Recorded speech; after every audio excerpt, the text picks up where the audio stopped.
Hello friends, YouTube channel study के पर आज हम लोग डिस्कस करेंगे भारत की जलवायु। सबसे पहले हम जानेंगे कि जलवायु किसे कहते हैं। किसी स्थान पर 50 वर्ष या उससे अधिक समय तक मौसम की औसत स्थिति जलवायु कहलाती है। एनसीईआरटी में दिया गया है 50 वर्ष दिया गया है, कुछ किताबों में अलग अलग भी दिया है, 30 वर्ष भी दिया है। तो एनसीईआरटी में 50 वर्ष दिया है। 50 वर्ष या उससे अधिक समय तक मौसम की औसत स्थिति क्या कहलाती है? जलवायु कहलाती है। जैसे हम लोग जानते हैं कि भारत के मुख्य भूमि अर्थात केरल में मानसून की पहली वर्षा 1 जून को होती है। ये हमेशा कई वर्षों से चला आ रहा है। तो भारत की जलवायु इस संबंधित क्या है? अगर यही क्या हो, चेंज हो जाए अर्थात जून से हो जाए, कहने का मतलब है मार्च में हो जाए या अगस्त में हो जाए, तो कहेंगे कि भारत की जलवायु क्या है? चेंज हो गई है। नेक्स्ट हम बात करते हैं मौसम और जलवायु में अंतर क्या है। अगर मौसम और जलवायु में अंतर समझ पाएंगे तो इससे हमें पता हो जाएगा कि जलवायु क्या है। अगर मौसम की बात करें तो वातावरण में अल्पकालिक समय में परिवर्तन मौसम कहलाता है। अधिकांश स्थानों पर मौसम मिनट में, घंटे में, एक दिन में बदल सकता है। कहने का तात्पर्य है कि किसी भी स्थान पर वातावरण में अल्प समय में परिवर्तन मौसम कहलाता है। मौसम 1 सेकंड में बदल सकता है। अभी दिन खुला हुआ है लेकिन अचानक क्या होने लगेगा? बारिश होने लगेगी, तो कहेंगे कि मौसम चेंज हो गया है। वहीं अगर जलवायु की बात करें तो वातावरण में दीर्घकालिक समय में परिवर्तन क्या कहलाता है? जलवायु कहलाती है। और जो जलवायु 50 वर्ष या उससे अधिक समय में उसमें परिवर्तन देखने को मिलता है।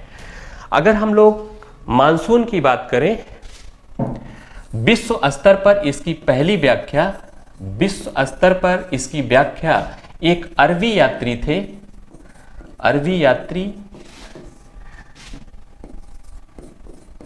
हिप्पोटस ने किया था। क्या नाम था? हिप्पोटस ने इसे पहली बार इसकी व्याख्या की। ये अरबी यात्री थे। वहीं अगर भारत के संदर्भ में मानसून की व्याख्या की बात करें, भारत के संदर्भ में, तो अरबी यात्री थे अल मसूदी। इन्होंने पहली बार इसे अल मसूदी, इन्होंने पहली बार इसकी व्याख्या की भारत के मानसून की। इसको नाम याद रखेंगे, भारत के मानसून की पहली व्याख्या अल मसूदी ने की। अगर मानसून शब्द की बात करें, क्योंकि ये यात्री अरबी थे, मानसून शब्द की उत्पत्ति अरबी भाषा के मौसम शब्द से हुई है। अगर प्रश्न आए कि मानसून शब्द की उत्पत्ति किस शब्द से हुई है, तो अरबी भाषा के मौसम से हुई है, जिसका अर्थ क्या है? हवाओं की दिशा का ऋतुओं के अनुसार बदल जाना। हवाओं की दिशा का ऋतुओं के अनुसार बदल जाना। इतनी बातें हम लोगों ने समझी। नेक्स्ट हम लोग बात करते हैं, सीधे बात करेंगे जलवायु को प्रभावित करने वाले कारक कौन कौन से हैं। जैसे अक्षांश, ये भी जलवायु को प्रभावित करता है। जैसे हम लोग जानते हैं एक ही अक्षांश पर आने वाले 2 स्थान में भिन्न भिन्न जलवायु पाई जाती है। जैसे जनवरी महीने में अगर हम लोग बात करें आगरा का टेम्परेचर 16 डिग्री सेंटीग्रेड रहता है। वहीं दार्जिलिंग की अगर बात करें तो 4 डिग्री सेल्सियस रहता है, 4 डिग्री सेंटीग्रेड रहता है। हम लोग कह सकते हैं कि एक अक्षांश पर रहने वाले 2 स्थान, 2 शहर में भिन्न जलवायु पाई जाती है। समुद्र तल से ऊंचाई, जैसे हम समुद्र तल से ऊंचाई की ओर बढ़ते जाते हैं तो जलवायु में परिवर्तन आता है। जैसे हम पहाड़ पर्वत की बात करें, वहां पर आपको निम्न तापमान मिलता है, लेकिन पहाड़ों से जब नीचे की ओर जाते हैं, समुद्र तल से कम ऊंचाई की ओर जाते हैं, तो वहां पर तापमान में बढ़ोतरी मिलती है। ऊंचाई की ओर हमें तापमान घटा हुआ मिलता है। तो वहां पर भी समुद्र तल से ऊंचाई भी कहीं ना कहीं डिपेंड करती है। समुद्र तल से दूरी, जैसे हम लोग जानते हैं समुद्र तल से दूरी में भी भिन्न जलवायु पाई जाती है। जैसे समुद्र तल के पास जो स्थान रहता है वहां पर समकारी जलवायु पाई जाती है। जैसे मुंबई, चेन्नई, तो इसमें जो समुद्र तल के किनारे नगर हैं, यहाँ पर समकारी जलवायु पाई जाएगी। समकारी का मतलब है कि जो तापांतर रहेगा, तापांतर बहुत कम रहता है, इसलिए इसे कहते हैं समकारी जलवायु पाई जाती है। तो इसमें अंतर आपको ऋतुओं में जो परिवर्तन होगा ठंडी गर्मी का, इसको आपको आभास नहीं होता है। समुद्र तल से जो दूरी, जिनकी दूरी कम होती है, उनमें समकारी जलवायु पाई जाती है। मौसम लगता है कि एक जैसा है। वहीं अगर बात करें जो समुद्र तल से दूरी वाले नगर हैं, जैसे दिल्ली ले लें, जयपुर ले लें या कोई अन्य, तो यहां पर विषमकारी जलवायु पाई जाती है। यहां पर आपको तापांतर में ज्यादा अंतर मिलेगा। तापांतर का मतलब है मैक्सिमम टेम्परेचर और मिनिमम टेम्परेचर दोनों में घटा लेते हैं। जिसका कम आता है उसे कहेंगे कम तापांतर, और जिसका तापांतर ज्यादा आता है, अंदर ज्यादा आता है, उसको कहेंगे अधिक तापांतर है। जैसे जहां पर समकारी जलवायु पाई जाती है तो यहां तापांतर क्या होता है, तापांतर कम होता है, तापांतर कम पाया जाता है। लेकिन जहां पर विषमकारी जलवायु होती है वहां पर तापांतर अधिक पाया जाता है। तापांतर का मतलब है कि मैक्सिमम टेम्परेचर अर्थात उच्च तापमान और निम्न तापमान, उच्च तापमान में निम्न तापमान घटा देंगे तो आपको तापांतर पता हो जाएगा। तापांतर यहां अधिक मिलता है। ये बात समझे होंगे। नेक्स्ट बढ़ते हैं। पर्वत एवं उनकी दिशा, पर्वत एवं उनकी दिशा भी जलवायु को प्रभावित करती है। जैसे हम लोग जानते हैं पश्चिमी घाट पर्वत पर 1 जून को पहली वर्षा करता है भारत के मुख्य भूमि पर। वहीं हम लोग जानते हैं अरावली जो दक्षिण पश्चिम मानसून के समांतर पड़ती है, वर्षा कराने में सहायक नहीं है। वहीं पश्चिमी घाट के जो पश्चिम की ओर है अर्थात केरल में वर्षा करा लेता है, लेकिन वहीं तमिलनाडु वृक्ष छाया क्षेत्र के कारण वो सूखा रह जाता है। धरातल भी कहीं ना कहीं इसके जिम्मेदार है। जेट स्ट्रीम जो हवाएं चलती हैं, हवाएं भी जलवायु परिवर्तित करती हैं। जैसे पश्चिमी विक्षोभ आता है जो भूमध्य सागर से हवाएं उठती हैं और भारत के शीतकाल समय में वर्षा करती हैं। बात करेंगे एल नीनो। दक्षिण अमेरिका के पश्चिमी तट अर्थात पेरू के तट पर एक ठंडी जलधारा चलती है, लेकिन आकस्मिक क्या होता है 4, 5, 6 सालों में एक गर्म जलधारा का रूप ले लेती है। इससे भी भारत की जलवायु प्रभावित होती है। हम लोग नेक्स्ट बात करते हैं भारत में ऋतुएं। भारतीय मौसम विभाग ने भारत को वार्षिक जलवायु अवस्थाओं के आधार पर 4 ऋतुओं में बांटा है। वैसे हम लोग जानते हैं कि भारत में 6 ऋतुएं पाई जाती हैं, लेकिन भारतीय मौसम विभाग ने इसे 4 ऋतुओं में बांटा है।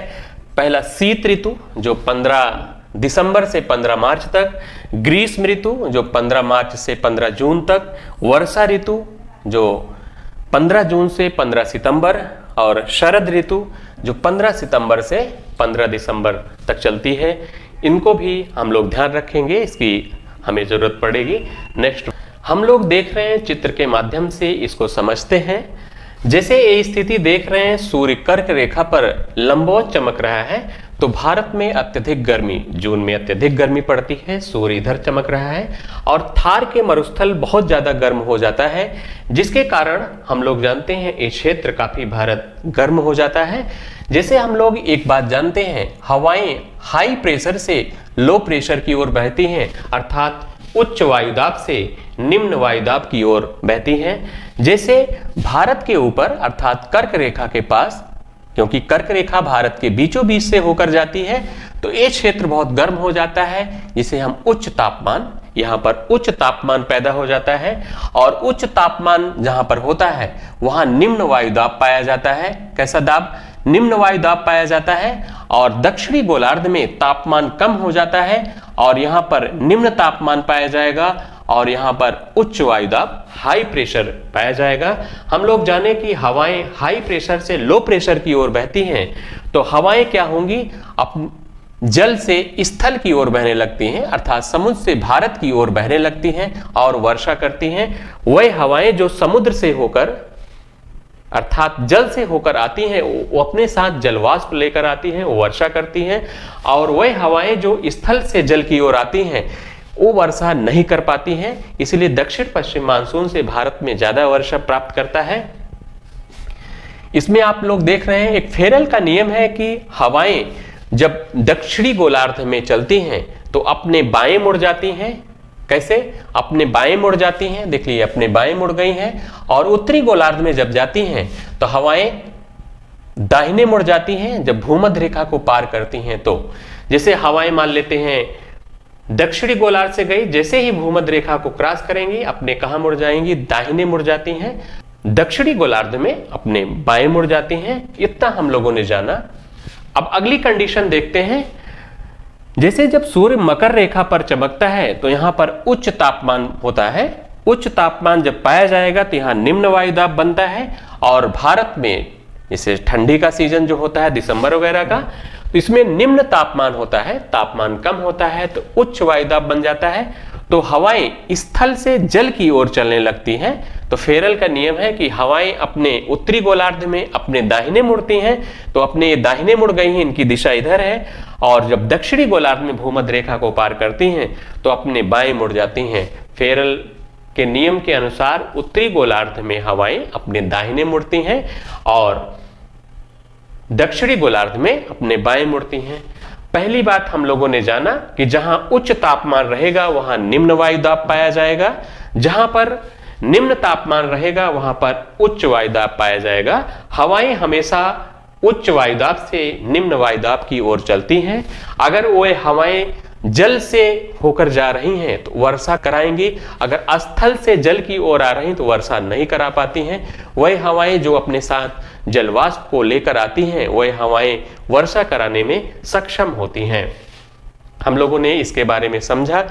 नेक्स्ट हम बात करते हैं। तो दिसंबर में 22 दिसंबर को मकर रेखा पर सूर्य लंबवत चमकता है और यहां पर उच्च तापमान होता है, जिसके कारण यहां लो प्रेशर बन जाता है। और भारत में निम्न तापमान होता है ठंडियों में, ठंडी का सीजन होता है 22 दिसंबर को। यहां पर निम्न तापमान बनता है और हाई प्रेशर उच्च वायुदाब बनता है। तो हवाएं उच्च वायुदाब से निम्न वायुदाब की ओर बहने लगती हैं। तो हवाओं की दिशा क्यों बदल गई? तो फेरल का नियम है कि उत्तरी गोलार्ध में हवाएं अपने दाहिने और दक्षिणी गोलार्ध में हवाएं अपने बाएं मुड़ जाती हैं। इसको हम लोगों ने जाना। ये सारी बातें जाने रहेंगे तो जलवायु को समझने में वर्षा कहाँ होती है, कहाँ नहीं हो पाती है, क्यों होती है, ये सारी बातें आप लोग जान पाएंगे।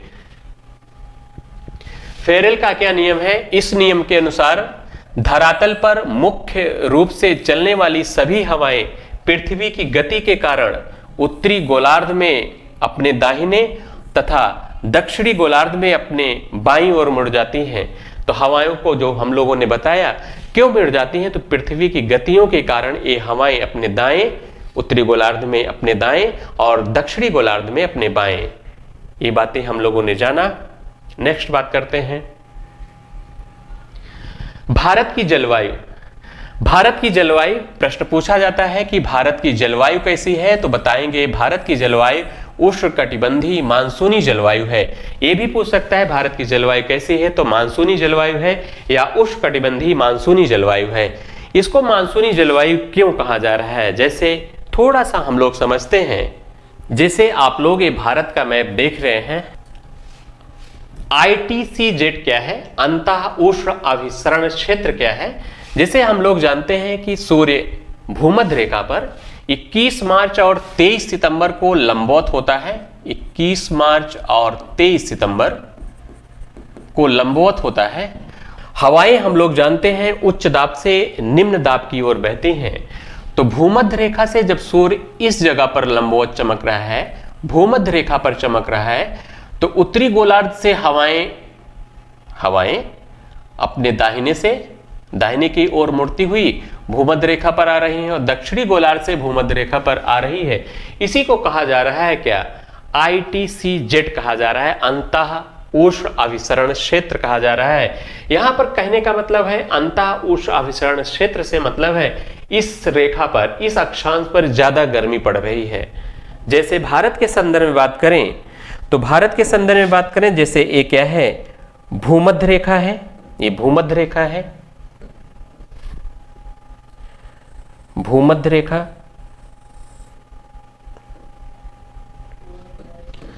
अब आगे बढ़ेंगे अप्रैल में, तो सूर्य 8 डिग्री 4 मिनट उत्तरी अक्षांश पर आएगा। फिर आगे मई में देखेंगे 16 डिग्री उत्तरी अक्षांश पर मई में पहुंच जाता है और जून में 21 जून को यह उत्तरी अक्षांश पर पहुंच जाता है। तो ये गर्मी का जो एरिया है जिसे ITCZ थोड़ा सा ऊपर बढ़ जाता है, मई में थोड़ा बढ़ जाता है और ये जून में बहुत ज्यादा बढ़ जाता है। इस एरिया में थार के मरुस्थल में डेवलप हो जाता है। क्योंकि थार का मरुस्थल बहुत ज्यादा गर्म हो जाता है, ये प्रबल ITCZ का स्थान होता है। इसी के कारण ITCZ जब थार के मरुस्थल बहुत ज्यादा गर्म हो जाता है तो हवाएं इस ओर बहने लगती हैं। कारण क्या है, यहां पर उच्च तापमान होता है। उच्च तापमान के कारण यहां पर निम्न वायुदाब बनता है तो हवाएं हाई प्रेशर से लो प्रेशर की ओर बहने लगती हैं। तो हवाएं जल से समुद्र से हवाएं भारत की ओर आने लगती है। इसमें थार का मरुस्थल बहुत भूमिका निभाता है ITCZ का निर्माण करने में, कि हवाओं को भारत की ओर लाने में, क्योंकि यहाँ पर उच्च तापमान के कारण निम्न वायुदाब बनता है जिससे हवाएं भारत में आती हैं। तो इसको कह देते हैं कि ये खिसक जाता है। भारत का जो ये क्षेत्र है, जो कर्क रेखा है, जो ITCZ बन रहा है, गर्मी बढ़ रही है, ये और ऊपर चला जाता है। इसलिए भारत को कह देते हैं उष्णकटिबंधीय जलवायु पाई जाती है। तो हम लोग यह भी जानते हैं कि जैसे कर्क रेखा, ये कर्क रेखा है,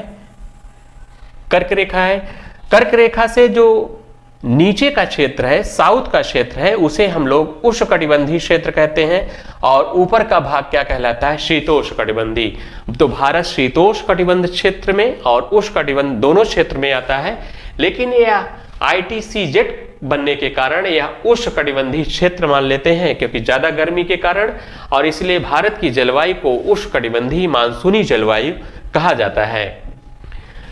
भारत के वर्षा के संबंध में हम लोग बात करेंगे दक्षिण पश्चिम मानसून जिससे सर्वाधिक वर्षा होती है। साथ ही बात करेंगे उत्तर पूर्व मानसून, लौटता हुआ मानसून की बात करेंगे। साथ ही पश्चिमी विक्षोभ बात करेंगे। प्री मानसून या मानसून से पूर्व की वर्षा, मानसून से पूर्व की जो वर्षा होती है उस पर भी हम लोग बातचीत करेंगे। नेक्स्ट बढ़ते हैं, हम लोग भारत में वर्षा कैसे होती है उसकी बात करेंगे। सबसे पहले बात करेंगे दक्षिण पश्चिम मानसून की, हम लोग बात करेंगे उत्तर पूर्व मानसून की, साथ ही बात करेंगे पश्चिमी विक्षोभ, फिर प्री मानसून। सबसे पहले हम लोग बात करते हैं दक्षिण पश्चिम मानसून। दक्षिण पश्चिम मानसून क्या है, वही हवाएं जो दक्षिण पश्चिम से आती हैं। देख रहे हैं फेरेल के नियम के अनुसार ये हवाएं कैसी आ रही हैं, ये हवाएं, ये उत्तर है, ये है दक्षिण, ये है पश्चिम, ये है पूरब। ये हवाएं कैसी आ रही हैं, देख रहे हैं इधर से आ रही हैं, सीधी नहीं आ रही हैं। तो ये हवाएं इस साइड से आ रही हैं, अर्थात दक्षिण पश्चिम से आ रही हैं, क्योंकि उत्तरी गोलार्ध में हवाएं अपने दाहिने मुड़ जाती हैं। दाहिने क्यों मुड़ जाती हैं, पृथ्वी की गति के कारण हवाएं दाहिने मुड़ जाती हैं अपने। इसीलिए इस मानसून को दक्षिण पश्चिम मानसून के नाम से जाना जाता है। भारत में सबसे ज्यादा वर्षा इसी मानसून के द्वारा होती है, दक्षिण पश्चिम मानसून के द्वारा। हम लोग बात करते हैं दक्षिण पश्चिम मानसून की दो शाखाएं हैं। जब मानसून भारत में आता है तो ये धरातल से टकराकर दो भागों में बढ़ जाता है। एक हम कहते हैं अरब सागर की शाखा, दूसरा कहते हैं बंगाल की खाड़ी की शाखा। क्या कहते हैं, एक को हम लोग कहते हैं अरब सागर की शाखा, दूसरे का नाम देते हैं बंगाल की खाड़ी की शाखा। तो हम लोग सबसे पहले बात करते हैं अरब सागर की शाखा का मानसून। किसकी बात करते हैं, अरब सागर की शाखा का मानसून।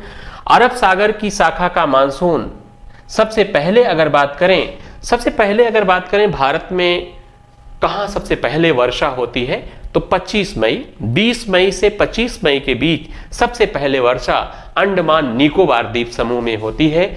वहीं अगर भारत के संदर्भ में बात करें, मुख्य भूमि के संदर्भ में बात करें, तो सबसे पहली वर्षा पश्चिमी घाट पर्वत से टकराता है मानसून। ये पश्चिमी घाट पर्वत है, यहां से मानसून 1 जून को टकराता है और केरल में पहली वर्षा करता है। किस तट पर करता है? तो मालाबार तट पर करता है। केरल के तट को मालाबार तट के नाम से जानते हैं। जैसे दक्षिण पश्चिम मानसून सबसे पहली वर्षा कहां करता है? तो बताएंगे केरल में करता है, मालाबार तट में करता है। कब करता है? 1 जून को करता है। वहीं अरब सागर की दूसरी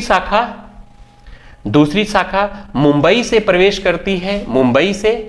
मुंबई से दूसरी शाखा प्रवेश करती है। अरब सागर की 3 शाखाएं हैं। केरल से टकराता है, इस पश्चिमी मैदानों में वर्षा करता है, साथ ही एक मुंबई में टकराता है। मुंबई जो नर्मदा ताप्ती नदियों के सहारे अंदर घुसता है और मध्य भारत में वर्षा करता है। और इसकी तीसरी शाखा सौराष्ट्र कच्छ से अंदर जाती है, जो अरावली के सहारे, अरावली के समांतर ये पंजाब तक वर्षा करता है। ये मानसून पंजाब में वर्षा करता है, पंजाब तक, जिसे दक्षिण पश्चिम मानसून की अरब सागर शाखा से कहां वर्षा हो रही है? केरल में हो रही है, इस क्षेत्र में हो रही है। क्या राजस्थान में अरब सागर की शाखा के मानसून से राजस्थान में वर्षा होती है? नहीं होती है, क्योंकि अरब सागर की शाखा का जो मानसून है ये इसके समांतर पड़ता है, इसलिए वर्षा नहीं करा पाता है। राजस्थान में समांतर देख रहे हैं, लेकिन अरब सागर की शाखा का मानसून पंजाब में वर्षा करता है। अगर हम लोग बात करें इसके दूसरी शाखा की, दूसरी शाखा कौन सी है? दक्षिण पश्चिम मानसून उठता कहां से? अगर प्रश्न आए कि दक्षिण पश्चिम मानसून कहां से उठता है, तो अरब सागर से, और कह सकते हैं हिंद महासागर से उठता है, क्योंकि हिंद महासागर के अंतर्गत ही अरब सागर आता है। हम लोग बात कर रहे हैं दक्षिण पश्चिम मानसून की दूसरी शाखा, बंगाल की खाड़ी की शाखा। बंगाल की खाड़ी की शाखा देख रहे हैं, यहां पर कुछ पहाड़ियां हैं। तमिलनाडु में दक्षिण पश्चिम मानसून से वर्षा नहीं होती है। कारण क्या है? एक कारण ये भी जान लेंगे। जैसे जब 1 जून को पश्चिमी घाट पर्वत पर मानसून टकराता है तो यहां पर वर्षा प्राप्त कर लेता है, लेकिन तमिलनाडु क्या होता है, वृष्ट छाया क्षेत्र में पड़ने के कारण वहां वर्षा नहीं हो पाती है। कारण क्या है? अभी हम लोग डिस्कस करते हैं। पहले जान लेते हैं बंगाल की खाड़ी की शाखा का मानसून। बंगाल की खाड़ी एक शाखा, अरब सागर की शाखा, दूसरी क्या है? बंगाल की खाड़ी की शाखा। बंगाल की खाड़ी की शाखा का मानसून आगे बढ़ता है, म्यांमार ए बांग्लादेश का तट है, यहां टकराता है और 2 शाखाओं में बढ़ जाता है। एक शाखा इसका चला जाता है अंदर, जो असम, पूर्वी भारत, पूर्वोत्तर भारत में चला जाता है, उत्तर पूर्व भारत में, यहां वर्षा इस क्षेत्र में करता है। और दूसरी शाखा बांग्लादेश, पश्चिम बंगाल, बिहार, यूपी से होते हुए पंजाब तक वर्षा करता है। हम यह कह सकते हैं पंजाब ऐसा राज्य है जिसमें अरब सागर की शाखा का मानसून, दक्षिण पश्चिम के अरब सागर की शाखा का मानसून और बंगाल की खाड़ी की शाखा का मानसून, दोनों शाखाओं से वर्षा प्राप्त करता है। एक बात यह भी जान लेंगे कि दक्षिण पश्चिम मानसून से राजस्थान में वर्षा होती है, लेकिन कहां? तो पूर्वी राजस्थान में होती है। पूर्वी राजस्थान है ये क्षेत्र, क्या है? पूर्वी राजस्थान है। पूर्वी राजस्थान में दक्षिण पश्चिम के बंगाल की खाड़ी की शाखा से वर्षा प्राप्त कर लेता है, लेकिन दक्षिण पश्चिम मानसून की अरब सागर की शाखा से राजस्थान में वर्षा नहीं होती है। वो भी देख रहे हैं बंगाल की खाड़ी की शाखा का जो मानसून आ रहा है, अरावली पर्वत में देखिए टकरा रहा है, पूरब में ही वर्षा करेगा, पश्चिमी भाग सूखा रह जाता है, पश्चिमी भाग सूखा रह जाता है। पश्चिमी राजस्थान में ना तो दक्षिण पश्चिम के अरब सागर की शाखा से मानसून से वर्षा होती है, ना ही बंगाल की खाड़ी की शाखा से वर्षा प्राप्त करता है। हम लोगों ने समझा क्या दक्षिण पश्चिम मानसून कब आता है? केरल तट पर पहले टकराता है। अगर बात करें भारत में तो अंडमान निकोबार द्वीप समूह में सबसे पहले पहुंचता है। ये 3 शाखाओं में बढ़ जाता है, एक केरल से टकराता है, एक मुंबई, एक गुजरात के सौराष्ट्र कच्छ से अंदर जाता है राजस्थान होते हुए अरावली के सहारे। अरावली पर्वत दक्षिण पश्चिम मानसून के अरब सागर की शाखा के समांतर पड़ने के कारण वर्षा नहीं करा पाती है, सिर्फ आसपास छिटपुट वर्षा होती है उसी अरावली पर्वत के पास, माउंट आबू पहाड़ी के पास। वहीं अगर बंगाल की खाड़ी की शाखा की बात की जाए तो मेघालय, उत्तर पूर्व राज्यों में ज्यादा वर्षा प्राप्त करता है। नेक्स्ट हम लोग बात करते हैं, हम लोग जानते हैं कि दक्षिण पश्चिम मानसून से तमिलनाडु में वर्षा नहीं होती है। दक्षिण पश्चिम मानसून से तमिलनाडु में वर्षा नहीं होती है। इसका कारण क्या है? पहला कारण है कि पश्चिमी घाट से जब मानसून टकराता है, जैसे ये पर्वत है, इससे मानसून आकर के यहां टकराया इस पर्वत से। जब इस पर्वत से मानसून टकराता है तो जब टकराने से हवाएं क्या होती हैं? ऊपर उठती हैं। जब ऊपर उठती हैं हवाएं तो ये थोड़ा ठंडी होती हैं, इनका तापमान कम हो जाता है, जिससे ये वर्षा कर देती हैं इस क्षेत्र में। और जब हवाएं पर्वत को पार करके तमिलनाडु की ओर जाती हैं तो ये ढलान पर आता है, जिसे पवन विमुखी ढाल कहते हैं। तो ये हवाएं जब ढाल से तेजी के साथ उतरती है तो इनका तापमान बढ़ जाता है और तमिलनाडु को छोड़ करके आगे निकल जाती हैं। और वर्षा तमिलनाडु में ना होने के कारण एक शब्द है, क्या कहा जाता है? वृष्टि छाया क्षेत्र। तमिलनाडु में वर्षा क्यों नहीं होती है? तो बताएंगे क्या? वृष्टि छाया क्षेत्र होने के कारण वर्षा नहीं होती है। रेन शैडो एरिया कारण है। केरल में टकराया, हवाएं ऊपर उठी, जब टकराया ठंडी हुई, वर्षा किया। हवाएं जब तेजी से ढाल से आगे बढ़ती हैं तो सिकुड़ती हैं, सिकुड़ने के कारण तेज होती हैं, हवाएं तेज जाती हैं और सिकुड़ती हैं, उनका तापमान बढ़ता है। कारण होता है क्या? छूट जाता है एरिया। तो इसमें बताएंगे क्या कि दक्षिण पश्चिम मानसून से किस राज्य में वर्षा नहीं होती है? तो बताएंगे तमिलनाडु में नहीं होती है। कौन सा तट है? तो बताएंगे कोरोमंडल तट पर वर्षा नहीं होती है। ठीक है, नेक्स्ट बढ़ते हैं। हम लोग जान लेते हैं दक्षिण पश्चिम मानसून से क्या क्या प्रश्न आएंगे, उनकी बात कर लेते हैं। तो पहला है दक्षिण पश्चिम मानसून। तो भारत में अगर सर्वाधिक वर्षा पूछेगा तो बताएंगे क्या? सर्वाधिक वर्षा किस मानसून के द्वारा होती है? तो बताएंगे 90% वर्षा इसी दक्षिण पश्चिम मानसून के द्वारा होती है। आता कहां से है ये मानसून?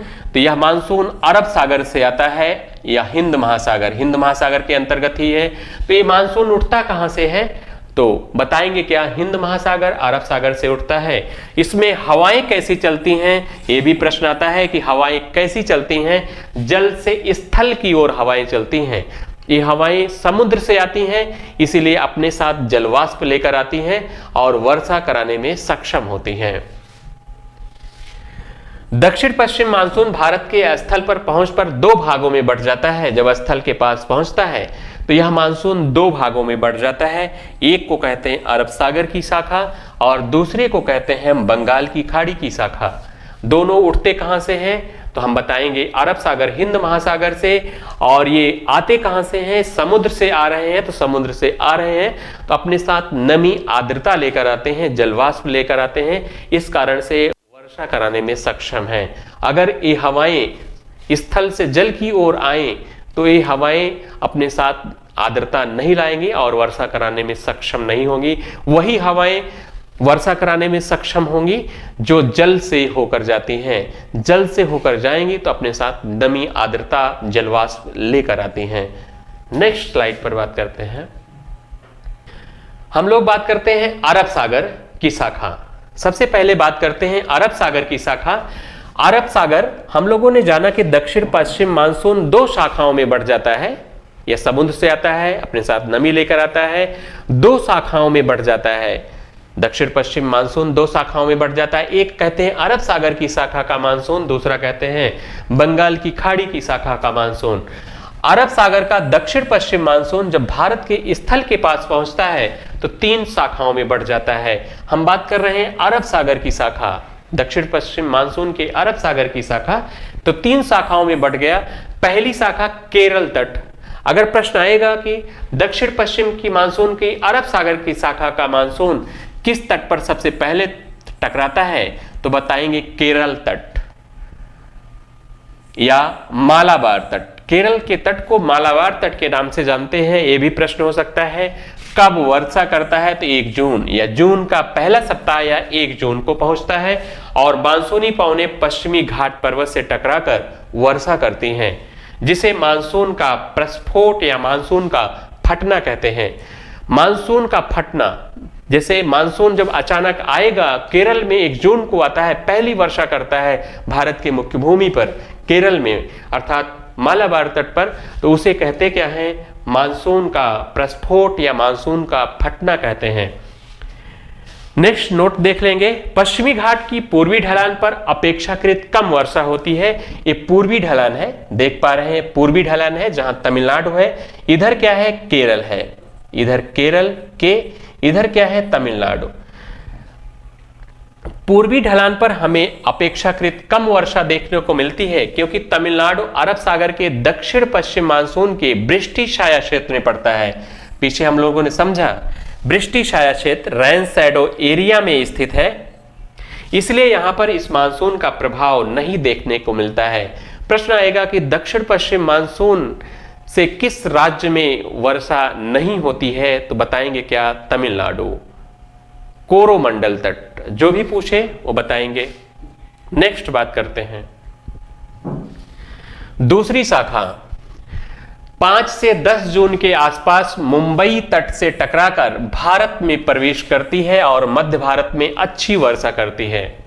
दूसरी शाखा इसकी 5 से 10 जून के आसपास मुंबई से टकराकर भारत में प्रवेश करती है और नर्मदा ताप्ती नदियों के सहारे भारत में जाती है और अच्छी वर्षा करती है।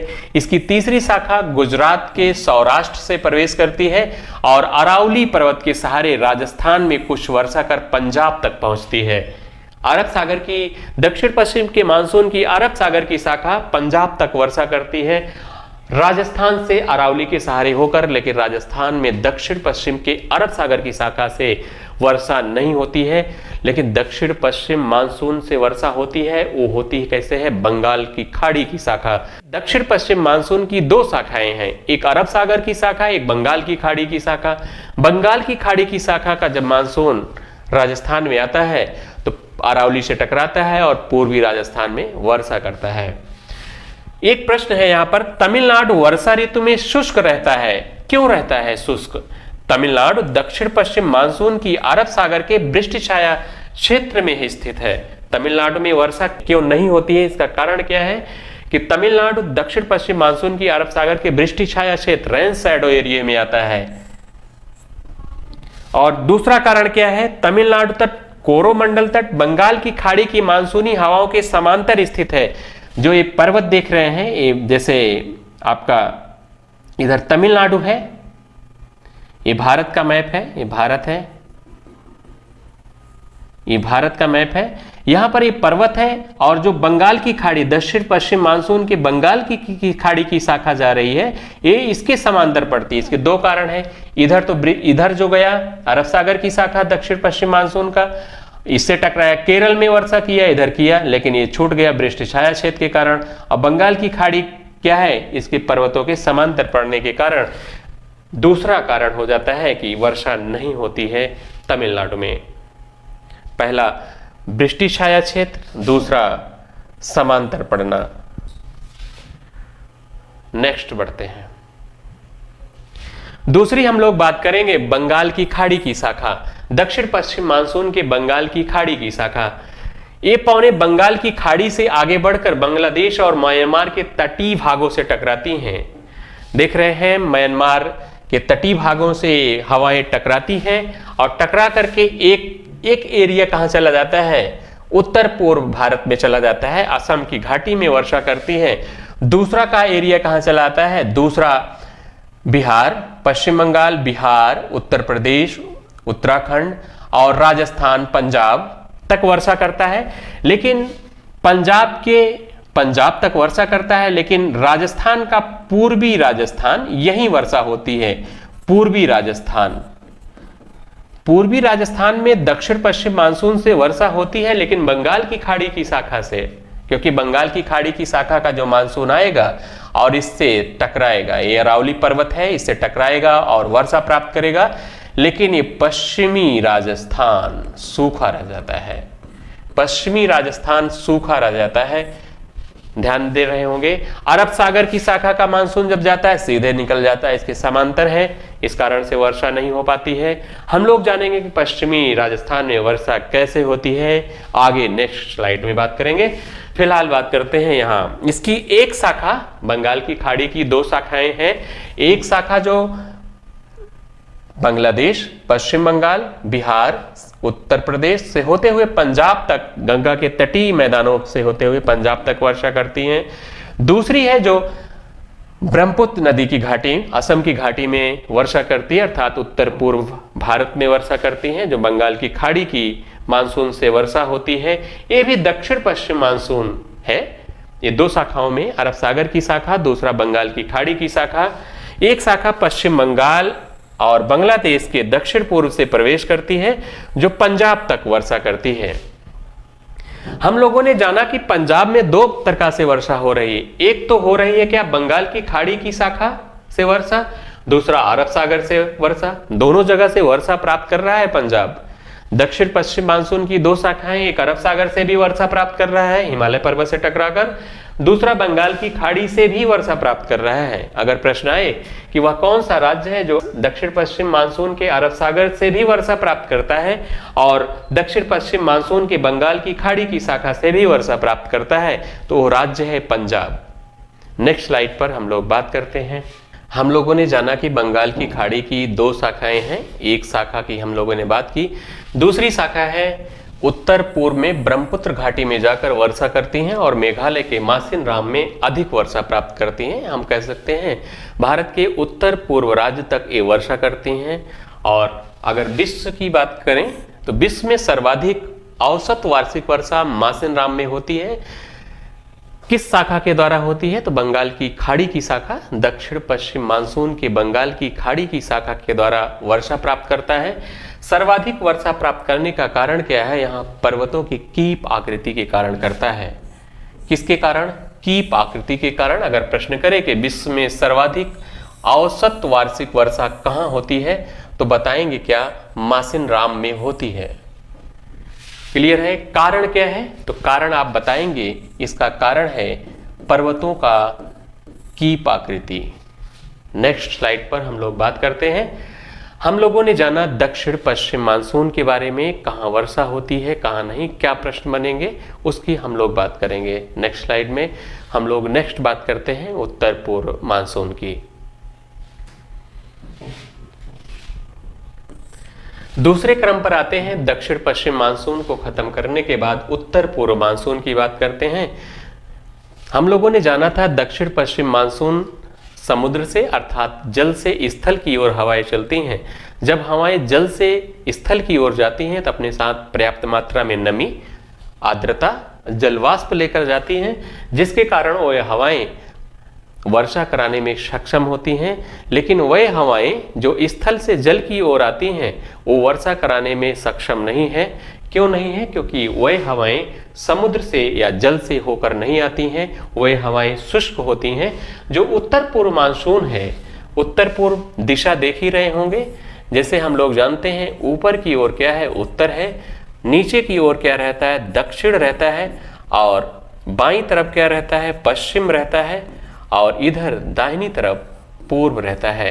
ये हवाएं किस दिशा में आ रही हैं? इस दिशा में आ रही हैं, तो इसलिए इस मानसून को उत्तर पूर्व मानसून के नाम से जाना जाता है। फेरल का नियम है कि हम लोग जानते हैं कि पृथ्वी की गतियों के कारण हवाएं जब उत्तरी गोलार्ध में बहती हैं तो अपने दाहिने और दक्षिणी गोलार्ध में जब बहती हैं तो हवाएं अपने बाएं मुड़ जाती हैं। कारण क्या है इसका बाएं और दाएं मुड़ने का? तो पृथ्वी की गतियों के कारण ऐसा होता है। तो अब भारत के संदर्भ में आप लोग देख रहे हैं कि भारत में देख रहे हैं कि हवाएं उत्तर पूर्व से चल रही हैं। इसका कारण क्या है?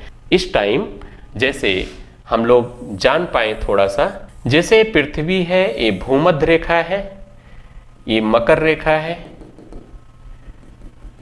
ये कर्क रेखा है, कर्क रेखा, ये है मकर रेखा। जब सूर्य मकर रेखा पर लंबवत होता है तो दक्षिणी गोलार्ध में गर्मी ज्यादा पड़ती है। गर्मी के कारण यहां पर उच्च तापमान हो जाता है, उच्च तापमान हो जाता है। उच्च तापमान के कारण यहां पर लो प्रेशर, निम्न वायुदाब बनता है, निम्न वायुदाब बनता है। और उत्तरी गोलार्ध में, भारत यहां कहीं है, उत्तरी गोलार्ध में स्थित है भारत, तो इस टाइम यहां पर निम्न तापमान होता है। ठंडियों में निम्न तापमान होगा।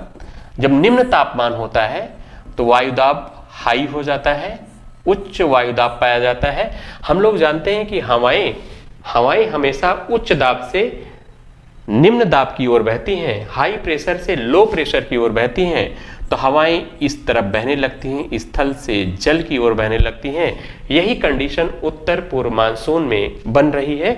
हम लोग देख रहे हैं हवाएं आ रही हैं और जल की ओर जा रही हैं। एक प्रश्न यही हो सकता है कि उत्तर पूर्व मानसून में हवाएं स्थल से जल की ओर बहती हैं या जल से स्थल की ओर बहती हैं। तो आप बताएंगे उत्तर पूर्व मानसून में हवाएं स्थल से जल की ओर बहती हैं। जैसे उत्तर पूर्व मानसून से भारत में वर्षा नगण्य होती है, लेकिन तमिलनाडु ऐसा राज्य है जो उत्तर पूर्व मानसून से भारी वर्षा होती है, यहाँ तक कि बाढ़ आ जाती है अक्टूबर नवंबर के महीनों में। कारण क्या है इसका? जिसे आप लोग देख रहे हैं ये हवाएं भारत से आ रही हैं, लेकिन कुछ इस तरह की हवाएं हैं उत्तर पूर्व की जो जल से समुद्र से होकर आ रही हैं और तमिलनाडु से होकर जा रही हैं। ये हवाएं अपने साथ जलवाष्प, नमी, आर्द्रता लेकर आ रही हैं। इस कारण से ये हवाएं तमिलनाडु में वर्षा करती हैं, भारी वर्षा करती हैं और बाकी भारत में उत्तर पूर्व मानसून से वही छिटपुट वर्षा के अलावा नगण्य के बराबर वर्षा होती है। इसे ही लौटते हुए मानसून के नाम से जाना जाता है। प्रश्न आता है कि लौटते हुए मानसून या उत्तर पूर्व मानसून से किस राज्य में वर्षा होती है? तो आप बताएंगे क्या? आप बताएंगे ये वर्षा तमिलनाडु में होती है और तमिलनाडु के तट को कोरोमंडल के तट के नाम से जाना जाता है। किसके नाम पर? कोरोमंडल। लौटते हुए मानसून से किस तट पर वर्षा होती है? तो बताएंगे कोरोमंडल तट पर वर्षा होती है। अगर शहर दे दिया जाए चेन्नई, लौटते हुए मानसून या उत्तर पूर्व मानसून से चेन्नई में वर्षा होती है या नहीं, उसी राज्य का शहर है, तो आप बता देंगे चेन्नई में वर्षा होती है। इस तरह से भी प्रश्न बनता है। हम लोग नेक्स्ट बात करते हैं उत्तर पूर्व मानसून, जिसे लौटता हुआ मानसून के नाम से जानते हैं। लौटता हुआ मानसून, इसमें प्रश्न करेगा कि हवाएं किधर चलती हैं? हवाएं हम लोगों ने जाना स्थल से समुद्र की ओर चलती हैं। इस मानसून से तमिलनाडु में वर्षा होती है क्योंकि ये हवाएं बंगाल की खाड़ी से आने के कारण नमी प्राप्त कर लेती हैं। कुछ हवाएं जो स्थल से सीधे निकल जाती हैं, हवाएं नहीं वर्षा करा पाती, लेकिन कुछ हवाएं हैं जो बंगाल की खाड़ी से होकर आती हैं और तमिलनाडु से होकर जाती हैं। इस कारण तमिलनाडु में पर्याप्त मात्रा में वर्षा हो जाती है। उत्तर पूर्व मानसून से बाकी भारत में वर्षा नगण्य होती है। उत्तर पूर्व मानसून से भारत में वर्षा नहीं होती है, सिर्फ तमिलनाडु में होती है। प्रश्न कई बार पूछा जाता है कब होती है? तो महीना है अक्टूबर नवंबर में होती है। नेक्स्ट स्लाइड पर हम लोग बात करते हैं। हम लोगों ने दक्षिण पश्चिम मानसून, उत्तर पूर्व मानसून के बारे में जाना, इससे क्या प्रश्न बनेंगे इसको भी जाना। साथ ही तीसरे पॉइंट पर आते हैं पश्चिमी विक्षोभ। पश्चिमी विक्षोभ है कि भूमध्य सागर के पास ठंडी के दिन में, शीत ऋतु में कुछ हवाएं तेज चलती हैं जिनको जेट स्ट्रीम कहा जाता है। ये हवाएं भारत में आती हैं और हिमालय पर्वत से टकराती हैं और जब ये हिमालय से टकराती हैं तो कुछ राज्यों में वर्षा करती हैं और कहीं कहीं बर्फ पड़ती है, जिसे ही हम लोग पश्चिमी विक्षोभ के नाम से जानते हैं। जैसे पंजाब और हरियाणा में इस पश्चिमी विक्षोभ से वर्षा होती है। जैसे हम लोगों ने पंजाब को जाना, पंजाब ऐसा राज्य है जिसे दक्षिण पश्चिम मानसून की अरब सागर से भी वर्षा प्राप्त करता है, साथ ही यह बंगाल की खाड़ी से भी वर्षा प्राप्त करता है, साथ ही ये पश्चिमी विक्षोभ से भी वर्षा प्राप्त करता है पंजाब। अगर प्रश्न आए तो इस तरह से करेंगे क्योंकि पश्चिमी विक्षोभ से भी वर्षा प्राप्त कर रहा है। हम लोग जानते हैं कि पश्चिमी विक्षोभ से पंजाब, हरियाणा और पश्चिमी उत्तर प्रदेश है। पश्चिमी उत्तर प्रदेश में इस एरिया में वर्षा प्राप्त कर लेता है पश्चिमी विक्षोभ से, और कुछ राज्यों में जैसे कश्मीर, जम्मू कश्मीर, हिमाचल प्रदेश में बर्फबारी होती है। और पंजाब में इस वर्षा को रबी की फसल का टानिक के नाम से जानते हैं। जैसे प्रश्न है कि पंजाब में किस वर्षा को रबी की फसल का टानिक कहा जाता है, तो बताएंगे क्या? पश्चिमी विक्षोभ को कहा जाता है। और राजस्थान में इस वर्षा को मावट के नाम से जानते हैं, मावट। हाँ, एक प्रश्न और आता है कि पश्चिमी राजस्थान में किससे वर्षा होती है, तो बताएंगे क्या? पश्चिमी विक्षोभ से होती है। देख रहे हैं अरावली पर्वत है ये, अरावली पर्वत। लेकिन जो पश्चिमी विक्षोभ से हवाएं आ रही हैं अरावली पर्वत से टकराती हैं और पश्चिमी राजस्थान में वर्षा करती हैं। अगर प्रश्न आए कि पश्चिमी राजस्थान में वर्षा कैसे होती है, तो पश्चिमी विक्षोभ के द्वारा होती है। पश्चिमी विक्षोभ कहां से उठ रहा है? भूमध्य सागर से नमी प्राप्त करता है और वहीं से तेज हवाएं चलती हैं जो हिमालय पर्वत से टकराती हैं और वर्षा करती हैं। जैसे पंजाब और हरियाणा में वर्षा होती है, साथ ही पश्चिमी उत्तर प्रदेश तक वर्षा होती है, शीत ऋतु में होता है, और पश्चिमी राजस्थान में वर्षा होती है। हम लोगों ने जाना कि राजस्थान में दक्षिण पश्चिम मानसून की अरब सागर शाखा से वर्षा नहीं होती है। बंगाल की खाड़ी की शाखा, जो दक्षिण पश्चिम मानसून का बंगाल की खाड़ी की शाखा है, वो अरावली पर्वत से टकराता है और पूर्वी राजस्थान में वर्षा करता है। लेकिन पश्चिमी राजस्थान से ना तो उत्तर पूर्व मानसून के द्वारा वर्षा होती है, ना ही दक्षिण पश्चिम मानसून के द्वारा वर्षा होती है पश्चिमी राजस्थान में। लेकिन पश्चिमी राजस्थान में पश्चिमी विक्षोभ के कारण वर्षा होती है। क्लियर है बातें? नेक्स्ट हम बात करते हैं। हम लोगों ने जाना कि पंजाब में इस वर्षा को रबी की फसल का टानिक कहते हैं, साथ ही राजस्थान में इसे मावट के नाम से जानते हैं इस वर्षा को। नेक्स्ट बात करते हैं, मानसून पूर्व की वर्षा या प्री मानसून इसे कहते हैं। मानसून के पहले होने वाली वर्षा को मानसून पूर्व की वर्षा या प्री मानसून के नाम से जानते हैं। यह ग्रीष्म ऋतु में होती है। हम लोग जानते हैं कि सूर्य उत्तरायण होता है, उत्तरायण होने लगता है। उत्तरायण के कारण भारत में गर्मी पड़ती है, जिसके कारण यहाँ पर निम्न वायुदाब बनता है भारत में, और हवाएं हाई प्रेशर से लो प्रेशर की ओर बढ़ने लगती हैं, अर्थात उच्च वायुदाब से निम्न वायुदाब के कारण बनने लगती हैं। तो कुछ चक्रवात के कारण, जो चक्रवात आते हैं, कुछ हवाएं ऐसी होती हैं जो बंगाल की खाड़ी से हवाएं उठती हैं, अपने साथ नमी लेकर आती हैं और वर्षा कर देती हैं, जहां पर कुछ स्थानों पर निम्न वायुदाब बनता है। इसके कारण वहां पर वर्षा हो जाती है, जिसे ही हम लोग प्री मानसून के नाम से जानते हैं। ग्रीष्म ऋतु के खत्म होते ही मानसून आने से पहले बिहार और पश्चिम बंगाल में वर्षा देखने को मिलती है, जो आम की फसल के लिए बहुत उपयुक्त है। इसलिए इस वर्षा को आम्र वर्षा के नाम से भी जानते हैं। इसको आम्र वर्षा के नाम से जानते हैं।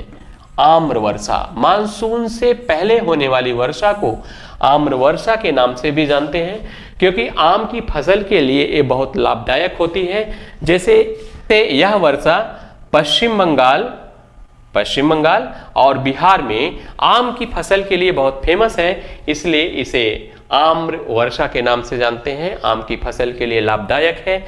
वहीं बारदोली छीड़ा, असम में इस वर्षा को बारदोली छीड़ा के नाम से जानते हैं असम में, क्योंकि यह चाय की फसल के लिए लाभदायक है।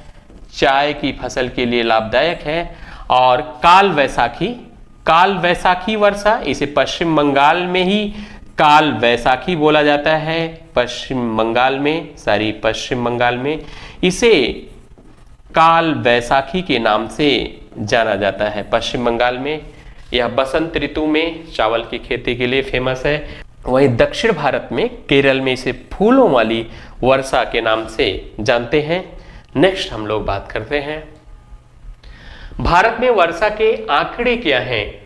आंकड़े के संदर्भ में अगर बात करें, भारत में औसत वार्षिक वर्षा लगभग कितनी होती है, तो बताएंगे 125 सेंटीमीटर तक भारत में औसत वार्षिक वर्षा होती है। अगर अधिक वर्षा वाले क्षेत्र भारत में पूछें तो 200 सेंटीमीटर से अधिक वर्षा कहां होती है। हम लोगों ने जाना ही पश्चिमी घाट में होती है, मेघालय में, उत्तर पूर्व के हिमालयी क्षेत्र में अधिक वर्षा होती है। एक तो पश्चिमी घाट में होती है, पश्चिमी घाट मेघालय में होती है, उत्तर पूर्व के हिमालयी क्षेत्र में होती है। मध्यम वर्षा वाले क्षेत्र कहाँ है, जहां वर्षा 100 से 200 सेंटीमीटर के बीच होती है वार्षिक वर्षा, वहां पर मध्यम वर्षा वाले क्षेत्र हैं, जैसे ओडिशा, झारखंड, बिहार, पूर्वी मध्य प्रदेश, पूर्वी उत्तर प्रदेश। न्यून वर्षा वाले क्षेत्र कौन से हैं, जहां 50 से 100 के बीच वर्षा होती है, पश्चिमी उत्तर प्रदेश, दिल्ली, हरियाणा, पंजाब, जम्मू कश्मीर, पूर्वी राजस्थान, गुजरात। हम लोग एक बात और देख रहे हैं कि समुद्र तट से जैसे ही हम लोग दूर होते जा रहे हैं, समुद्र तट से जैसे ही हम दूर होते जा रहे हैं, वर्षा की मात्रा घटती जा रही है। ये भी ध्यान देंगे। अपर्याप्त वर्षा वाले क्षेत्र, जहां वर्षा अपर्याप्त नाम मात्र की होती है, ये लद्दाख है। लद्दाख, पश्चिमी राजस्थान, कुछ भाग कर्नाटक, कुछ भाग आंध्र प्रदेश, यहां पर अपर्याप्त नाम मात्र की वर्षा होती है। इसको ध्यान रखेंगे, प्रश्न आए तो आप करेंगे। भारत में वार्षिक वर्षा के अदर संदर्भ में बात करें तो 200 सेंटीमीटर से अधिक वर्षा कहां हो रही है? आप लोग देख रहे हैं पश्चिमी घाट, साथ ही देख रहे हैं उत्तर पूर्वी भारत, उत्तर पूर्वी हिमालय। यहां पर क्या 200 सेंटीमीटर से अधिक वर्षा प्राप्त कर रहा है। 100 से 200 सेंटीमीटर के बीच आप देख रहे हैं ये पंजाब से लेकर के दिल्ली, उत्तर प्रदेश, बिहार, झारखंड, इधर ये पार्ट देख रहे हैं।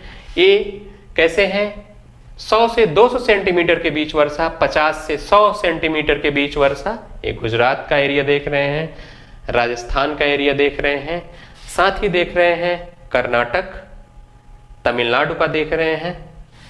50 सेंटीमीटर से कम वर्षा, 50 सेंटीमीटर से कम वर्षा कहां हो रही है? राजस्थान देख रहे हैं, पश्चिमी राजस्थान, कुछ कर्नाटक, विदर्भ देख रहे हैं और लद्दाख देख रहे हैं। जैसे लद्दाख, पश्चिमी राजस्थान, कुछ भाग है कर्नाटक, कुछ भाग महाराष्ट्र, यहां पर कम मात्रा में वर्षा होती है, ये ध्यान रखेंगे। भारत के विभिन्न भागों में दक्षिण पश्चिम मानसून पहुंचने का समय क्या है? अगर प्रश्न पूछे कि भारत में दक्षिण पश्चिम मानसून सबसे पहले कहां पहुंचता है, तो बताएंगे क्या? सबसे पहले अंडमान निकोबार द्वीप समूह में पहुंचता है, या 20 से 25 मई के बीच पहुंच जाता है। 25 मई तक पहुंच जाता है, 20 से 25 मई या 25 मई को पहुंच जाता है अंडमान निकोबार द्वीप समूह में। हम लोग क्यों पहुंच जाता है? क्योंकि भूमध्य रेखा से यह नजदीक है। भूमध्य रेखा से नजदीक होने के कारण यह सबसे पहले पहुंच जाता है। यह है आपका ग्रेट निकोबार, 6 डिग्री 4 मिनट पर है। वहीं अगर कन्याकुमारी की बात करें तो 8 डिग्री 4 मिनट है। तो भूमध्य रेखा से नजदीक होने के कारण सबसे पहले दक्षिण पश्चिम मानसून पहुंचता है अंडमान निकोबार द्वीप समूह में।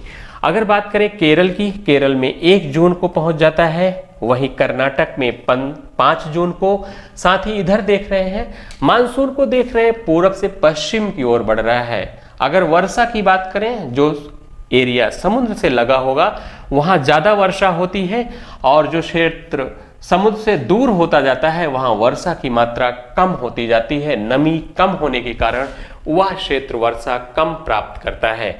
10 जून को देख रहे हैं महाराष्ट्र, मध्य महाराष्ट्र से होते हुए ये उत्तर प्रदेश तक, मध्य उत्तर प्रदेश या हम कह सकते हैं पूर्वी उत्तर प्रदेश तक वर्षा करता है। 15 जून को नर्मदा ताप्ती के सहारे मध्य भारत में वर्षा करता हुआ पश्चिमी उत्तर प्रदेश तक वर्षा करता है, उत्तराखंड तक। वहीं 1 जुलाई को कच्छ की खाड़ी सौराष्ट्र से मानसून पंजाब तक वर्षा करता है। और सबसे बाद में अगर प्रश्न करें कि सबसे बाद में मानसून कहां पहुंचता है, तो सबसे बाद में 15 जुलाई को पश्चिमी राजस्थान, जो क्षेत्र पाकिस्तान से लगा हुआ है, पश्चिमी राजस्थान या पश्चिमी पंजाब में पहुंचता है। सबसे बाद में मानसून पहुंचता है। सबसे पहले कहां पहुंचता है? अंडमान निकोबार द्वीप समूह में।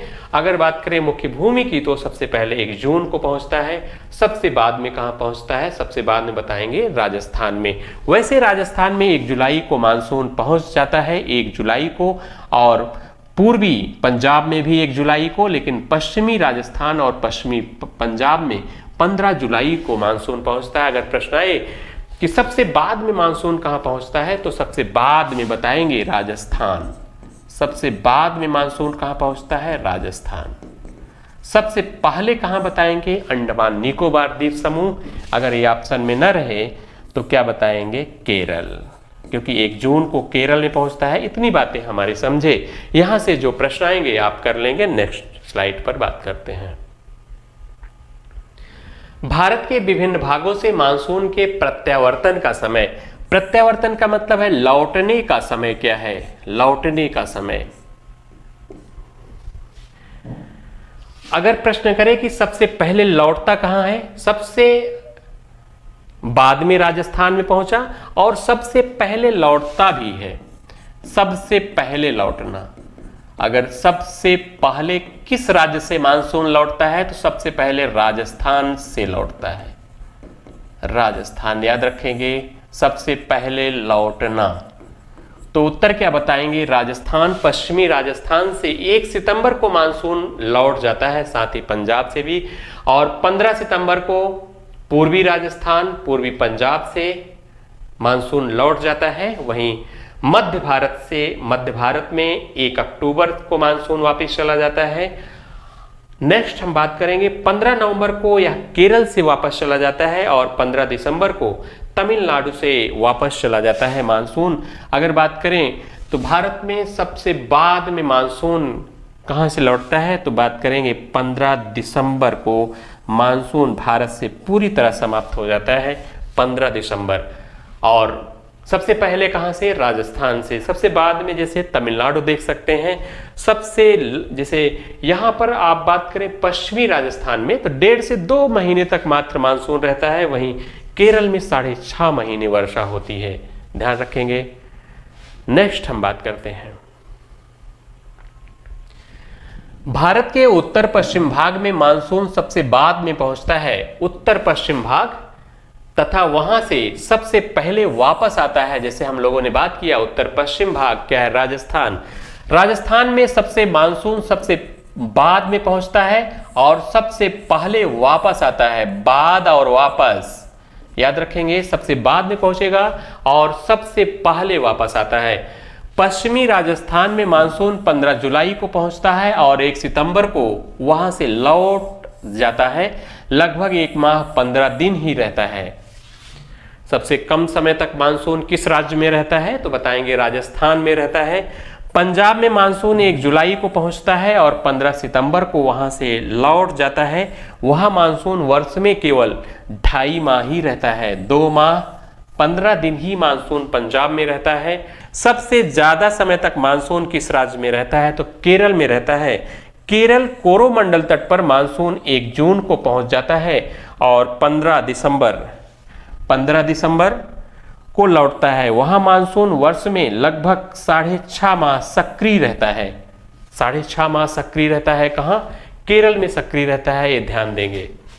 केरल सबसे ज्यादा समय तक केरल में रहता है और सबसे कम समय तक मानसून राजस्थान में रहता है, ये बात ध्यान रखेंगे। नेक्स्ट स्लाइड पर बात करते हैं। हम लोग कुछ क्वेश्चन आंसर की प्रैक्टिस करते हैं और इससे जान पाएंगे कि कितना हम लोगों ने सीखा। भारत में सर्वाधिक वर्षा प्राप्त होती है, तो भारत में सर्वाधिक वर्षा दक्षिण पश्चिम मानसून के द्वारा प्राप्त होती है। हम लोग जानते हैं, हम लोगों ने सीखा कि दक्षिण पश्चिम मानसून के द्वारा भारत में 90% तक लगभग वर्षा होती है और दक्षिण पश्चिम मानसून के द्वारा तमिलनाडु में वर्षा नहीं होती है। कौन सा राज्य है, तमिलनाडु में वर्षा नहीं होती है। इसके 2 कारण हैं। 2 कारण कौन से हैं, दक्षिण पश्चिम मानसून का अरब सागर की शाखा, जो अरब सागर की शाखा है, अरब सागर की शाखा के वृष्टि छाया क्षेत्र में पड़ना, रेन शैडो एरिया में पड़ना के कारण नहीं होती है, पहला कारण। दूसरा कारण है दक्षिण पश्चिम मानसून के बंगाल की खाड़ी की शाखा, बंगाल की खाड़ी की शाखा के समांतर पड़ना। इसमें जो पर्वत हैं, जो पहाड़ियां हैं, बंगाल की खाड़ी की शाखा का मानसून जो जाता है उसके समांतर पड़ने के कारण तमिलनाडु में दक्षिण पश्चिम मानसून की दोनों शाखाओं से वर्षा नहीं हो पाती है। एक अरब सागर की शाखा वृष्टि छाया क्षेत्र रेन शैडो एरिया के कारण, दूसरा आता है बंगाल की खाड़ी की शाखा, वहां की पहाड़ियों के समांतर होने के कारण वर्षा तमिलनाडु में नहीं हो पाती है। अगर बात करें वर्षा तमिलनाडु में कैसे होती है, तो उत्तर पूर्व मानसून के द्वारा होती है, लौटते हुए मानसून के द्वारा होती है। हम लोग नेक्स्ट क्वेश्चन में देखेंगे। उत्तर पूर्व मानसून से किस प्रदेश में वर्षा होती है, अर्थात लौटते हुए मानसून से वर्षा किस प्रदेश में होती है, तो तमिलनाडु में होती है।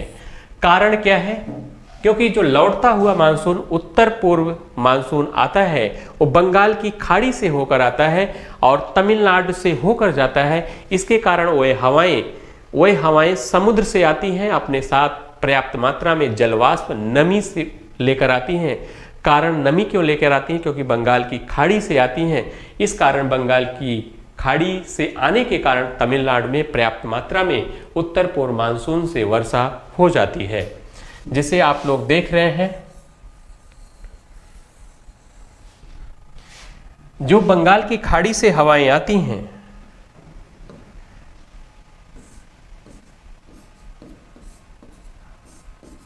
कुछ हवाएं लौटते हुए मानसून की हवाएं हैं जो भारत से स्थल से जल की ओर जाती हैं। जब सूर्य दक्षिणायन हो जाता है और भारत में उच्च वायुदाब बनता है, आप लोग देख रहे हैं कुछ हवाएं बंगाल की खाड़ी से आ रही हैं और तमिलनाडु से होकर जा रही हैं। इसलिए ये मानसून नमी प्राप्त कर लेते हैं, अपने साथ जलवाष्प लेकर आते हैं। इस कारण से तमिलनाडु में वर्षा उत्तर पूर्व मानसून से हो जाती है। बाकी राज्यों में उत्तर पूर्व मानसून से वर्षा नहीं होती है, भारत में नगण्य के बराबर ही होती है। नेक्स्ट क्वेश्चन पर हम लोग बात करते हैं। भारत के उत्तरी मैदानों में शीतकाल में वर्षा होती है। भारत के उत्तरी मैदानों में शीतकाल में वर्षा, ठंडियों में वर्षा कैसे होती है? हम लोग जानते हैं ठंडियों में वर्षा पश्चिमी विक्षोभ के कारण होती है। पश्चिमी विक्षोभ क्या है? जो भूमध्य सागर से एक तेज हवाएं चलती हैं जिनको जेट स्ट्रीम कहते हैं और हिमालय पर्वत से टकराकर पंजाब, हरियाणा और पश्चिमी उत्तर प्रदेश, दिल्ली और पश्चिमी राजस्थान में वर्षा करती हैं। इसका कारण क्या है? पश्चिमी विक्षोभ। ध्यान रखेंगे। नेक्स्ट हम लोग बात करते हैं, देश के किस भाग में मानसून के अरब सागर एवं बंगाल की खाड़ी दोनों शाखाओं से वर्षा प्राप्त करता है? हम लोगों ने बात किया कि दक्षिण पश्चिम मानसून की दो शाखाएं हैं, एक अरब सागर की शाखा, दूसरी क्या है? बंगाल की खाड़ी की शाखा। पंजाब ऐसा राज्य है जो अरब सागर की शाखा से भी वर्षा प्राप्त कर लेता है और दक्षिण पश्चिम मानसून के बंगाल की खाड़ी की शाखा से भी वर्षा प्राप्त कर लेता है। और राज्य कौन सा है? पंजाब। नेक्स्ट क्वेश्चन की ओर हम लोग बात करते हैं, विश्व में सर्वाधिक वर्षा मासिन राम में होने का कारण क्या है? विश्व में अगर सर्वाधिक वर्षा पूछे तो क्या बताएंगे? मासिन राम में होती है। कारण क्या है? इसका कारण क्या है? पहाड़ियों की कीप आकृति है। क्या है? पहाड़ियों की कीप आकृति के कारण सर्वाधिक वर्षा मासिन राम मेघालय में होती है। नेक्स्ट क्वेश्चन की ओर हम लोग बढ़ते हैं, दक्षिण पश्चिम मानसून काल में निम्नलिखित स्थानों में सबसे कम वर्षा कहां होती है? सबसे कम वर्षा की बात किया है तो दिल्ली में होती है, मंगलुरु ये कर्नाटक में पड़ता है वहां भी होती है, ये चेन्नई पड़ता है, चेन्नई तमिलनाडु में है।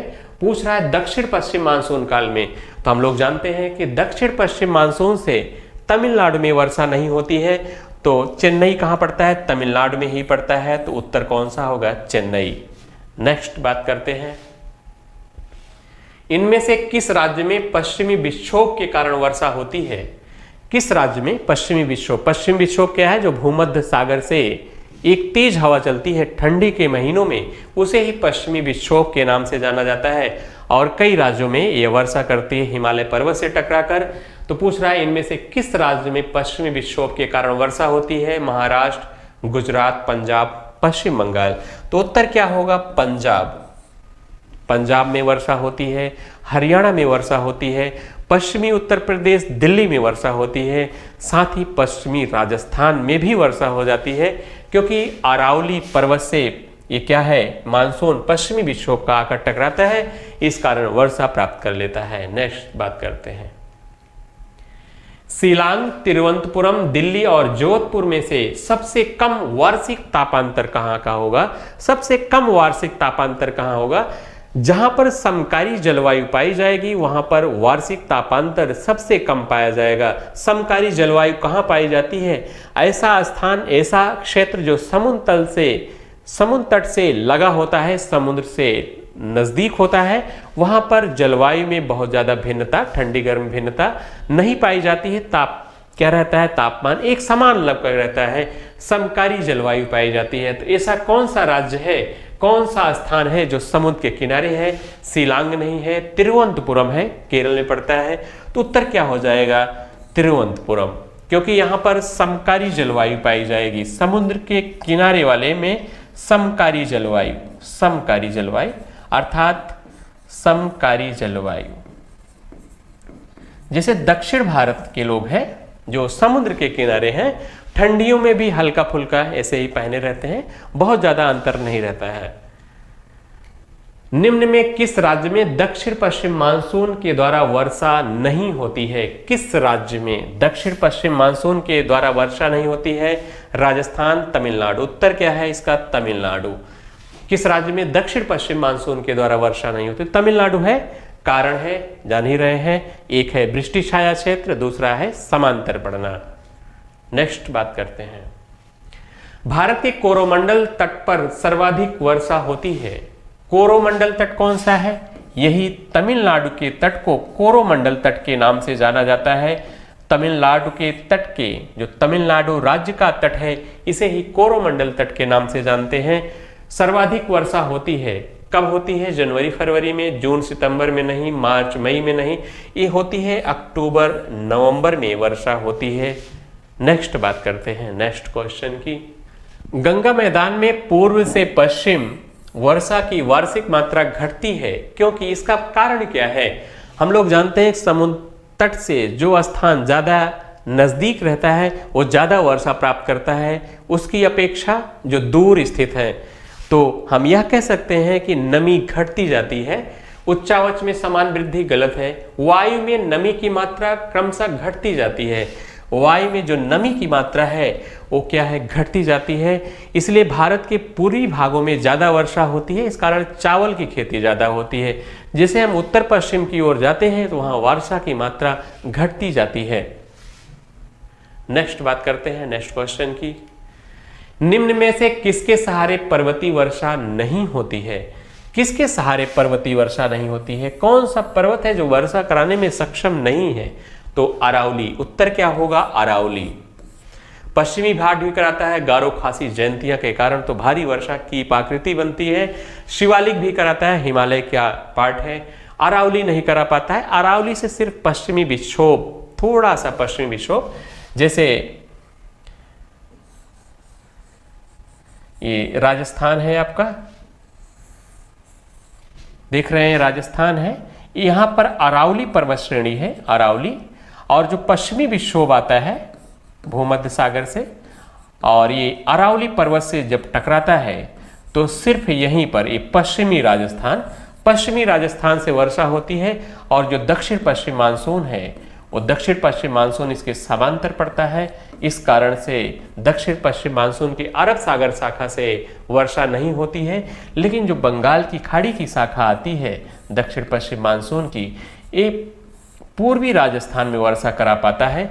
लेकिन सहारे, प्रश्न क्या पूछा था, निम्न में किसके सहारे पर्वतीय वर्षा नहीं होती है? तो अरावली दे देंगे, अरावली के सहारे नहीं हो पाती है।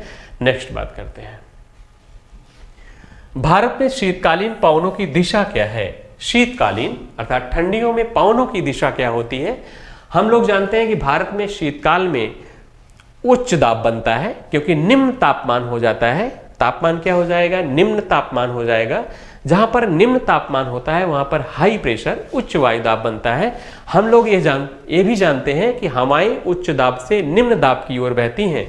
तो ऑप्शन क्या होगा, भारत में शीतकालीन में पवनों की दिशा क्या होती है? पवनों की दिशा उत्तर से दक्षिण, उत्तर पूर्व से दक्षिण पश्चिम, यह उत्तर सही है। उत्तर पूर्व से दक्षिण पश्चिम की ओर हवाएं हो जाती हैं, इस तरह देख रहे हैं। देखिए उत्तर, ये है क्या, दक्षिण, ये है पूरब, ये है पश्चिम। हवाएं उत्तर पूर्व से चलती हैं, उत्तर पूर्व। उत्तर पूर्व से किधर हो जाएंगी, दक्षिण पश्चिम। किधर हो जाएंगी, दक्षिण पश्चिम। ये उत्तर सही है। उत्तर पूर्व से हवाएं दक्षिण पश्चिम की ओर चलती हैं। तो दूसरा ऑप्शन इसमें करेक्ट आंसर है कि भारत में शीतकालीन पवनों की दिशा क्या है। तो क्या बताएंगे, उत्तर पूर्व से दक्षिण पश्चिम बताएंगे। इनमें से किस राज्य में पश्चिमी विक्षोभ के कारण वर्षा होती है? इनमें से किस राज्य में पश्चिमी विक्षोभ के कारण वर्षा होती है? हम लोगों ने जाना ही, पंजाब में होती है पश्चिमी विक्षोभ के कारण वर्षा। महाराष्ट्र, गुजरात, पश्चिम बंगाल में नहीं होती है। नेक्स्ट, आम्र वर्षा है, मैंगो शोवर है, आमों की बौछार, आमों का टपकना। बिहार और पश्चिम बंगाल में मानसून से पहले होने वाली वर्षा को आम्र वर्षा कहते हैं, क्योंकि बिहार और पश्चिम बंगाल में आम की खेती के लिए लाभदायक होता है, इसलिए इसे आम्र वर्षा के नाम से जानते हैं। प्री मानसून के द्वारा होती है। नेक्स्ट क्वेश्चन की ओर बढ़ते हैं। भारत के किस क्षेत्र में सबसे कम वर्षा होती है? भारत के किस क्षेत्र में पूछ रहा है सबसे कम वर्षा होती है? पश्चिम बंगाल में होती है। इसका उत्तर क्या होगा? लद्दाख। सबसे कम वर्षा वाले, अपर्याप्त वर्षा वाले क्षेत्रों में लद्दाख आता है, पश्चिमी राजस्थान आता है, कुछ भाग कर्नाटक का, कुछ भाग महाराष्ट्र का आता है, जो विदर्भ का क्षेत्र है। नेक्स्ट क्वेश्चन की ओर बढ़ते हैं। निम्न में से कौन सा एक सबसे पुराना सूखा स्थान है? हम लोग जानते हैं कि लेह पुराना सूखा स्थान है। लेह, कोल्ड डेजर्ट लद्दाख को जाना जाता है, जहां पर हमेशा बर्फ बनी रहती है। नेक्स्ट क्वेश्चन की ओर। ग्रीष्म ऋतु में पवनें चलती हैं, गर्मी में पवनें चलती हैं। भारत के संदर्भ में बात हो रहा है कि ग्रीष्म ऋतु में पवनें चलती हैं। हम लोग जानते हैं ग्रीष्म ऋतु में पवनें समुद्र से भारत की ओर आती हैं, तो जल से स्थल की ओर चलती हैं। कैसे? जल से स्थल की ओर चलती हैं, जल से स्थल की ओर चलती हैं, इसलिए तो वर्षा करा पाती हैं। अगर स्थल से जल की ओर चलें तो कहाँ वर्षा करा पाएंगी? हवाएं वही वर्षा करा पाती हैं जो जल से होकर चलती हैं। जल से स्थल की ओर चलेंगी वही हवाएं वर्षा करा पाती हैं। तो ग्रीष्म ऋतु में इस तरह की हवाएं चलती हैं जल से स्थल की ओर। नेक्स्ट क्वेश्चन की ओर बात करते हैं। भारत के 4 प्रमुख नगरों में न्यूनतम तापांतर संबंधित है। न्यूनतम तापांतर, ये भारत के 4 राज्य दिए गए हैं। न्यूनतम तापांतर किसका होगा? हैदराबाद, जयपुर, चेन्नई, दिल्ली। हम लोग जानते हैं कि समकारी जलवायु कहाँ पाई जाएगी? तो समकारी जलवायु समुद्र तट से जो नजदीक होगा वहां पर समकारी जलवायु पाई जाती है। तो इसमें चेन्नई में सबसे न्यूनतम तापांतर होगा। निम्न में से भारत का मुख्य सूखा क्षेत्र है, सबसे सूखा क्षेत्र है दक्षिणी पठारी भाग, पूर्वी तटीय प्रदेश, अरावली का पश्चिमी भाग, मध्य गंगा का मैदान। तो कौन सा है? अरावली का पश्चिमी भाग, अर्थात पश्चिमी राजस्थान, थार का मरुस्थल जहां है वही सबसे सूखा क्षेत्र है, क्योंकि वर्षा कराने में अरावली सिर्फ पश्चिमी विक्षोभ के कारण पश्चिमी राजस्थान में वर्षा हो पाती है, अन्य के कारण नहीं हो पाती है। हम लोग नेक्स्ट वीडियो में मिलते हैं। Thank you.